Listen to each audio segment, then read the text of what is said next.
the news. Good evening. Another COVID-19 related death has been recorded today as a patient in isolation at the Isolation and Treatment Center passed away.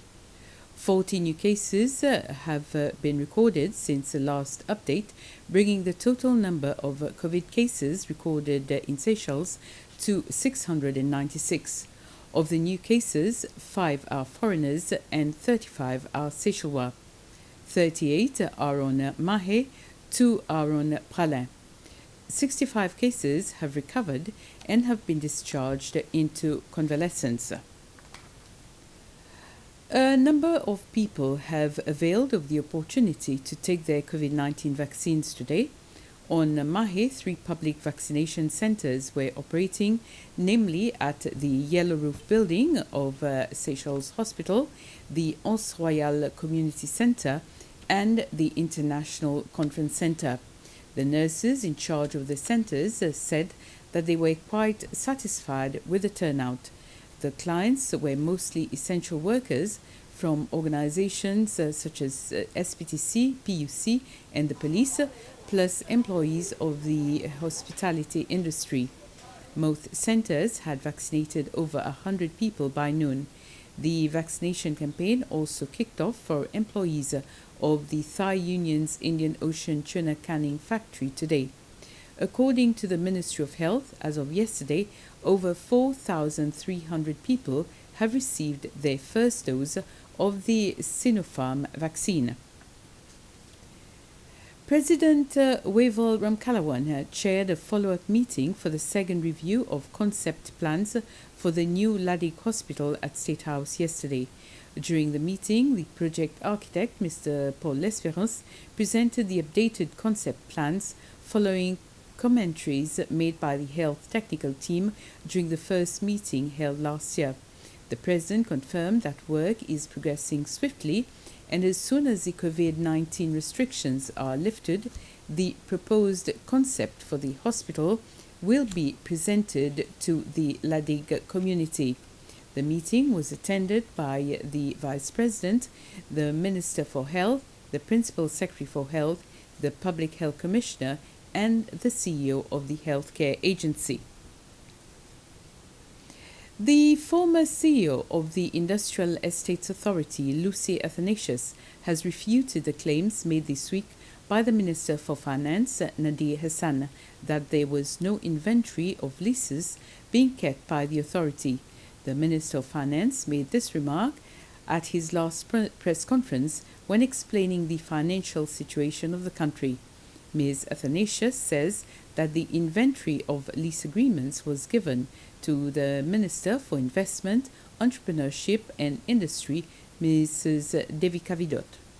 IEA has always had an inventory of those who have leases for land and who are leasing workshops. We've always had that. It is continually being updated.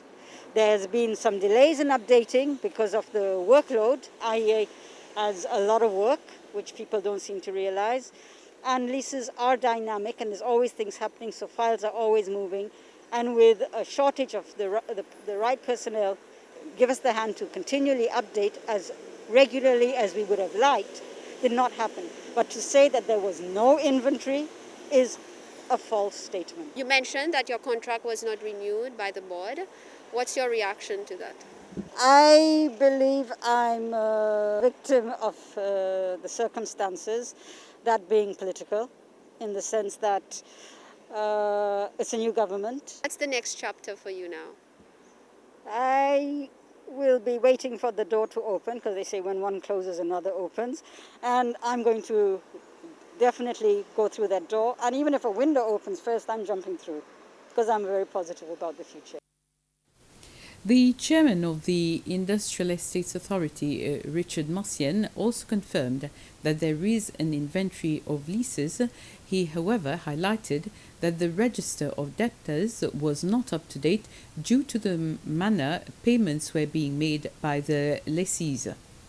Well, I'm not so sure where the minister has got this information, but I can categorically tell you that all lands in industrial estates and who owns them is clearly recorded by the IEA. We have got that information, and it is available if you want to know who owns which plot of land. This is there. This is not the issue with the registry that I think the minister was talking about. He's more talking about the registration of the payments and so on of lease for people and their leases. Basically, with the industrial estate, we are an entity that we give out leases, but people don't pay us. Nobody comes to IEA to pay their lease. They pay at SRC.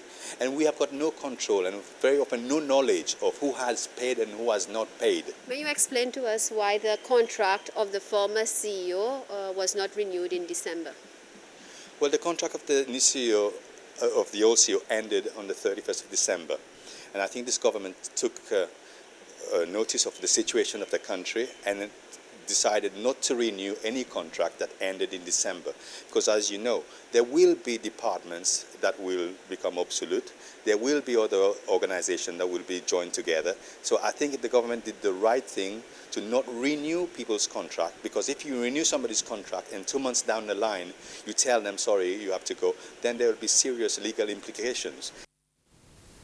Animal shelters say they are seeing an increase in the number of stray and surrendered cats and dogs, which is overwhelming their already full shelters. The General Manager, the Seychelles Society for the Prevention of Cruelty to Animals, Keith Vidot, says last month 50 animals were sheltered and only half of that amount were adopted. At the beginning of the same month, the shelter already had 242 animals, majority being dogs. Mr. Vidot says some of the animals have been brought to the shelter because of behavioral problems. Some have even spent years. He said that the SSPCA is now training these dogs to make it easier for them to be adopted. And if someone is unable to adopt but would like to help, they can do so by offering a contribution towards the society. The main reason they are getting rid of the animals is because of financial issues, and that's what we think, based on our questionnaires that we have when people come in to surrender. On the adoption side, it's still the financial issues, I believe, that is preventing people from adopting. And there are also other issues like housing and all that, but these are difficult issues to find solutions for. We're encouraging the public to, if you have an animal and that you are having financial difficulties, to find ways to cut your budget down on your spending on your animal, if you can. For example, if you are buying a certain brand of kibble, that you go to a cheaper one. So that will reduce your cost initially. And if you are unable to reduce that cost or unable to keep the dog, before coming here and surrendering their animals, to find other owners that are interested. Video of an expatriate diver's extremely rare and close encounter with a whale shark here has gone viral. Eric Crutzen was able to spend 20 minutes with the creature and captured images which have been watched worldwide. This was the moment a scuba diver's dream came true. For Eric Crutzen, his video of last month's encounter here with a whale shark is now a global phenomenon watched by thousands. Just jumped into the water and just to see it from close by, and I was really surprised because the first reaction, he went away and it came back, and I had the impression it came to play with me. He spent around 20 minutes with the creature, filming it close to the lighthouse at Cap Ternay, a rare moment with only around 1,000 of the fish-eating giants existing in the world's oceans. The tourism that is not really there, actually, and we don't have all those boats going up and down. I think there is more fish near to the coast, and they just want to come closer, and that's it. The Belgian wholesale manager, who's lived here for 8 years, posted news of his encounter on Facebook. Back in his native Belgium, media soon picked it up and reported the story. From an interview, it went online, and online on that magazine, it went to the news journal, VTM, who called me for an interview. I'm very, very happy to have all those reactions. And very surprised as well, you know. Even between October and December, the most likely time of year to spot a whale shark here, it's rare. Having a lot of luck, that's all what I can say. Be there on the right moment, on the right spot, with the right environment, with the right friends. I think it's in my top moment here in Seychelles. For one scuba fan, then, it's a lifelong dream come true. And with this, we end this news summary. Thank you for watching. Have a pleasant evening.